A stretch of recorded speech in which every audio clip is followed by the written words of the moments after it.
Warahmatullahi wabarakatuh. Nggak boleh dipegang mic-nya, marah aja. Alhamdulillah, wassalatu wassalamu ala rasulillah, wala haula wala quwata illa billah. Jemaah yang dirahmati Allah, tema yang diberikan kepada saya adalah tentang bertaubat. Tapi sebelum itu perkenalkan diri dulu. Kan udah lama kita ketemu ya Pak ya. Takutnya Bapak kan kenal sama saya, ibu-ibu juga gak kenal. Nama siapa? Nama Roni Hidayat. Dulu pesantren Tawali Padang Panjang SMP SMA. Nah, pada tahu tuh bisa tebak-tebak tuh. Tawali Padang Panjang SMP SMA. Terus S1 di Azhar Kairo Mesir. S2 di UIN Padang, S3 di UIN Syarif Hidayatullah Jakarta. Jadi kalau gelarnya dikasih Dr. Roni Hidayat LC MA. Jadi tidak ece-ece Pak Dokter insya Allah. Pandai dulu. Terus sekarang mengajar di Pasca Sarjana Universitas Yarsi. Jadi bapak-bapak yang mau kuliah lagi magister manajemen, ayolah jadi murid saya. Atau anak bapak kan Yarsi itu terkenal juga putih itu terkenal dengan dokternya Pak, dokter kan. Kuliah mana anak bapak di situ? Bapak kan banyak orang. Ya tujuh setengah aja dokter Pak, dokter 7,5 aja Pak. 7,5 aja. Murah meriah. 7,5 meter. Jut Pak. Terus saya ngajar di Pasca ada di Magister Manajemen, ngajar pula di MKM Magister Kenotariatan. Yang tukang ukur-ukur, yang tukang jadi notaris itu murid saya. Alhamdulillah. Kan kemarin nggak kecolongan aja dia. Terus apa lagi cerita? Kemana cerita? Terus ini Pak, apa tadi? Jadi saya ngajar itu tentang ilmu waris. Jadi Bapak kalau saya ingin tema waris boleh juga nanti kan duit Bapak ada yang mau dibagi kan. Yang penting duit itu ada, insya Allah bisa belajar mewaris. Tapi kalau nggak ada duit, apa yang mau dibagi? Baik. Anak 2, istri baru 1. Tinggal di Villa Dago Pamulang. Kan Bapak ada kenal kan? Kita sekarang kultum kita 10 menit, paling banyak 15 menit. Ya Pak ya. Temanya tentang bertaubat. Apa? Taubat. Ada nggak di antara kita ini yang tidak pernah salah? Ada nggak? Angkat tangan. Ada nggak Pak? Nggak ada. Berarti ada yang di antara Bapak salahnya sedikit. Angkat tangan. Enggak ada pula. Ada yang salahnya sedang. Enggak ada pula. Terus ada yang salahnya banyak. Banyak. Serius, angkat tangan. Ya terus cuma berdua orang angkat tangan. Katanya banyak. Cuma berdua aja angkat tangan. Yang bapak ini salah banyak banget nih.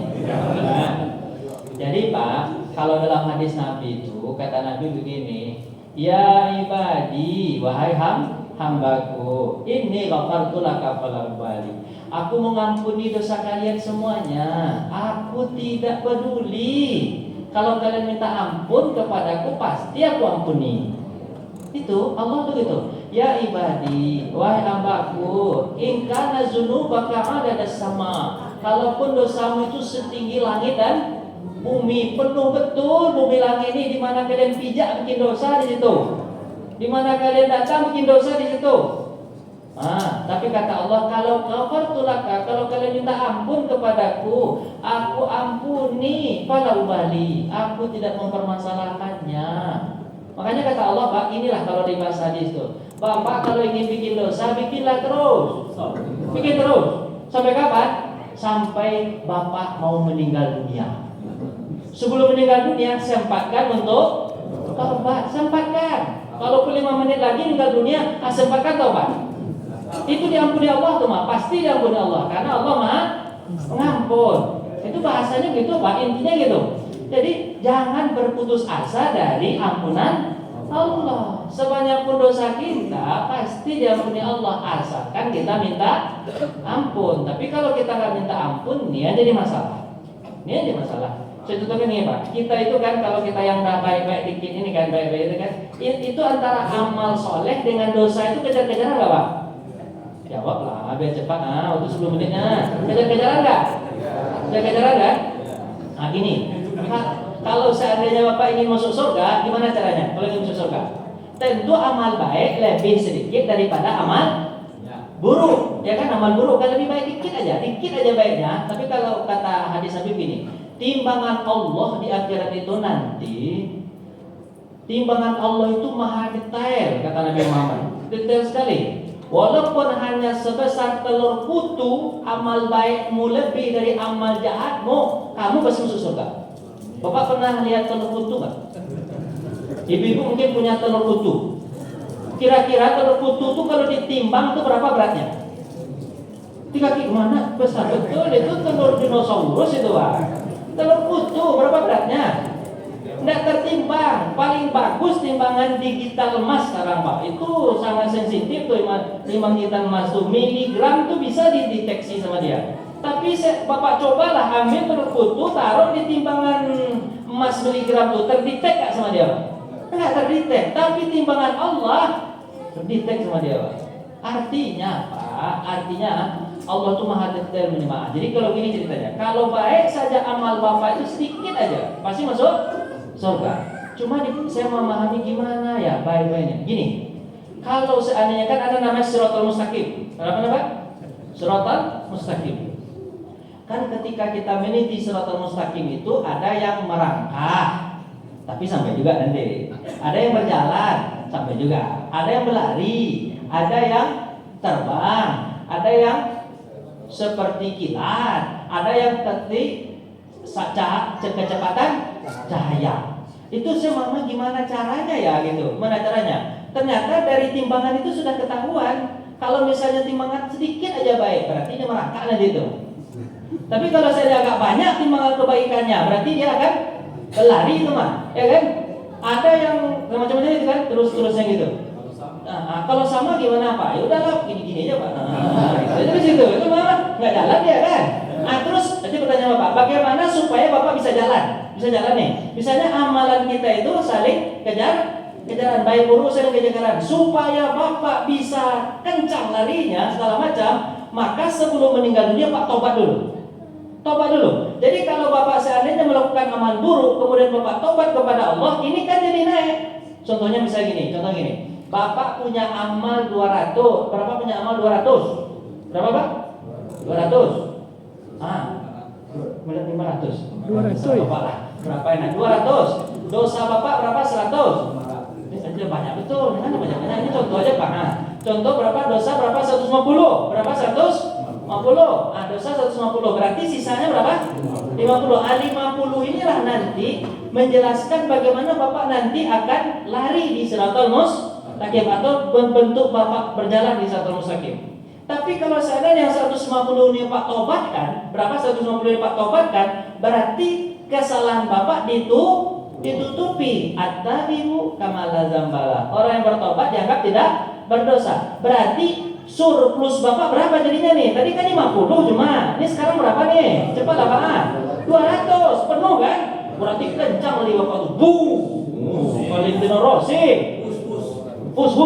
Kereta pus Pak nanti. Tapi dengan syarat apa Pak? Yang ini ditaubatkan. Tapi kalau nggak ditaubatkan dia begini aja. Gitu dia. Makanya Bapak semangat ditaubat itu. Ramadan ini adalah bulan taubat nih Pak. Semua amalan Bapak itu semuanya sebenarnya intinya diapain Pak? Yang pertama gunanya amalan yang Bapak lakukan siang dan malam itu adalah untuk taubat. Puasa untuk taubat itu Pak.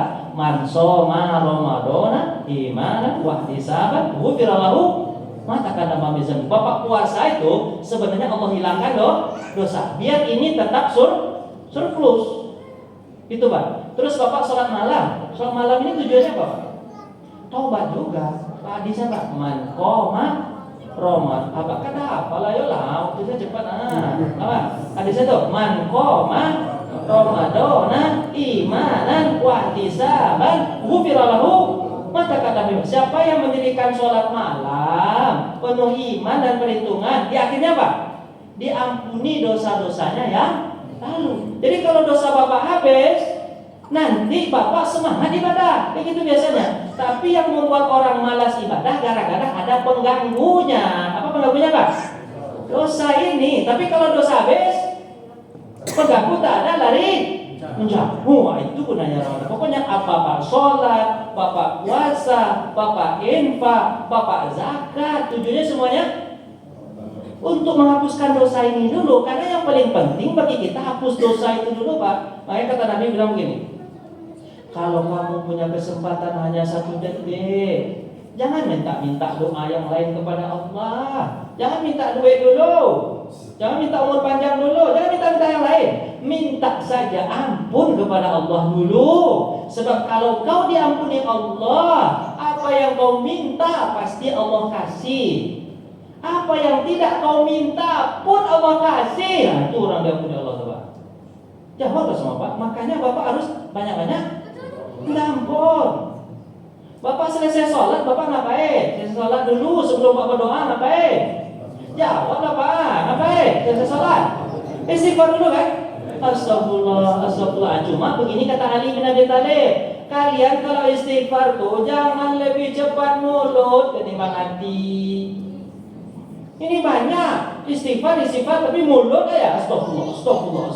Enggak, istighfar itu tak begitu kata Ali. Hati dulu mengakui kesalahan itu baru itu disebut istighfar. Tapi kalau Bapak istighfar aja tidak apa-apa lah dulu. Yang penting itu aja dulu kan. Nah, tapi lama-lama masukkan ke hati, masukkan hati Pak. Itu istighfar tuh Pak. Istighfar tuh gitu. Astagfirullahaladzim. Saya contohkan Bapak. Waktu saya tunggu 4 menit lagi ya. Tidak boleh, ini apa marah. Nanti udah belajar. Nah, gini, Pak, saya ceritakan sama Pak nih. Nah, ini cara kampung kita aja nih. Nah, apa tuh? Ada dulu sahabat Nabi itu Pak sakit parah. Habis itu Nabi jenguk lah dia. Jenguk sama Nabi. Aduh, parah betul. Nabi aja ngeri lihat sakitnya, Pak. Apalah sakitmu ini?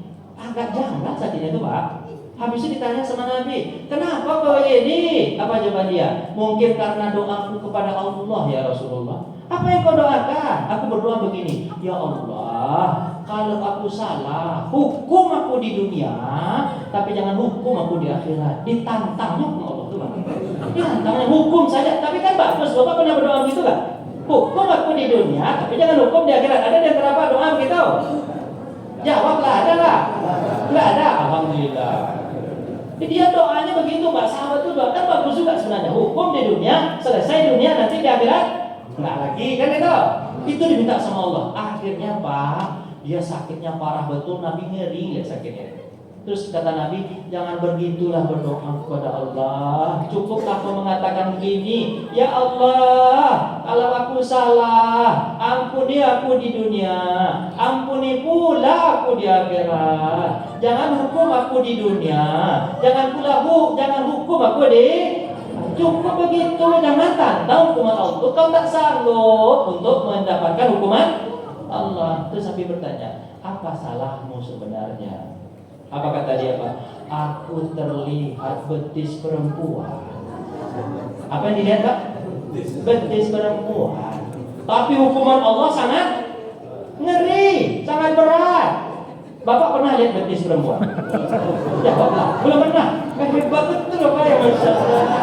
Senang betul sebenarnya. Betis perempuan Bapak tak pernah lihat. Bapak bohong tuh, ada orang bohong lagi. Masa hal sekecil itu bohong lagi? Bahasa anak muda sekarang. Bapak punya Instagram lah. Instagram Bapak kata anak muda sekarang.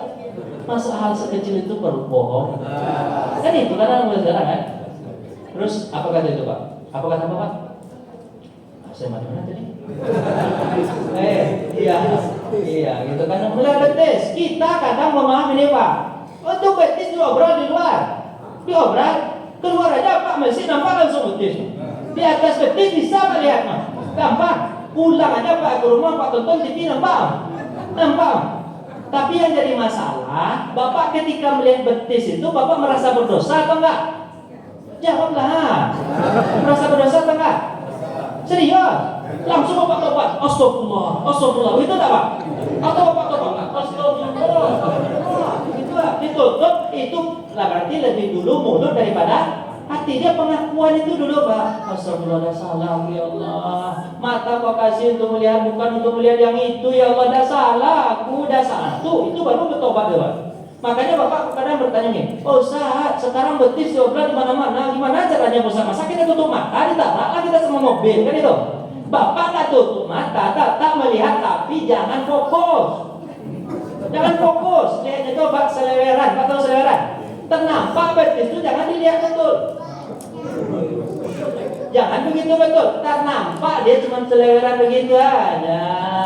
Di mana lagi semua betis, Pak? Banyak lihat ke atas betis, bawah betis, kiri betis, kanan, muka, belakang betis aja semua kan? Nah itu kan susah. Jadi gimana Pak? Bapak itu yang paling penting itu Pak dalam bertobat itu yang pertama itu Pak kan syarat tobat apa? Menyesal. Gampang aja Pak, menyesal. Yang kedua Pak, berbuat baik, berjanji akan melakukan hal yang baik. Kemudian yang ketiga, jangan ulangi lagi, kan cuma 3 itu syaratnya Pak, betul Pak? Menyesal, tapi yang paling susah menyesal ini Pak. Ini yang menyesalnya paling susah Pak. Banyak orang yang tidak tahu bahwa itu perbuatan salah. Makanya Pak banyaklah berdoa kepada Allah. Makanya habis waktu saya. Tambah 1 menit Pak ya. Apa kata Allah begini? Apa kata Rabi Hadawiyah? Orang bertanya kepada Rabi, orang itu dia bertobat dulu. Apakah orang itu kalau dia minta ampun kepada Allah, apakah dia diampuni? Itu kata bertanya orang kepada Rabi Hadawiyah. Apa kata Rabi? Yang aku permasalahkan bukan masalah orang itu bertobat atau tidak bertobat, tapi yang masalahnya itu kalau kau bertobat pasti Allah ampuni. Cuman jadi masalah kamu bisa tidak untuk bertobat, itu jadi masalah. Kalau kita bertobat kepada Allah pasti diampuni kan? Pasti, cuman masalahnya kita mampu kan itu bertobat, itu jadi masalah. Yang menyesal itu Pak, yang menyesal itu makanya berdoalah kepada Allah kata Rabi. Apa doanya? Ya Allah, kasih tahu salahku ya Allah. Mana salahku? Biar aku bisa bertaubat kepadamu ya Allah sebelum aku meninggal dunia. Kasih tahu ya Allah, jangan kau simpan dosaku ya Allah. Kalau kau simpan dosaku ya Allah, nanti aku tak sempat tobat, mati aku nanti masalahku ya Allah. Bapak doa gitu ya Pak ya sekarang Pak ya. Apa doanya Pak? Kasih tahu aku salahku. Kan itu doa aja. Allahumma arinal haqqa haqqa warzuqna ittiba'ah wa arinal batila batila warzuqna ijtinabah. Kasih tahu aku yang benar-benar ya Allah, biar aku bisa menjalankannya. Kasih tahu aku yang salah-salah ya Allah, biar aku bisa menjauhinya. Udahlah selesai lah itu aja. Pokoknya Bapak selama di rumah ini Ramadan ini banyak-banyak taubat aja Pak ya. Ingat-ingat itu bulan Ramadan ini bulan tempat kita untuk bermuhasabah. Apalagi nanti di bulan malam terakhir kan banyak muhasabah tuh. Apa yang kamu muhasabahkan? Ingat-ingat dong. Dosa, jangan ingat-ingat dosa orang lain. Jangan, yang penting dosa Bapak aja. Dosa orang dosa diingat. Dosa Bapak aja diingat, ya Pak ya. Karena masalah kita nanti kita yang akan menyelesaikannya dan menanggungnya. Mohon maaf kalau Bapak tersinggung, ada yang tersinggung? Aman kan? Aman kan? Alhamdulillah. Assalamualaikum warahmatullahi wabarakatuh.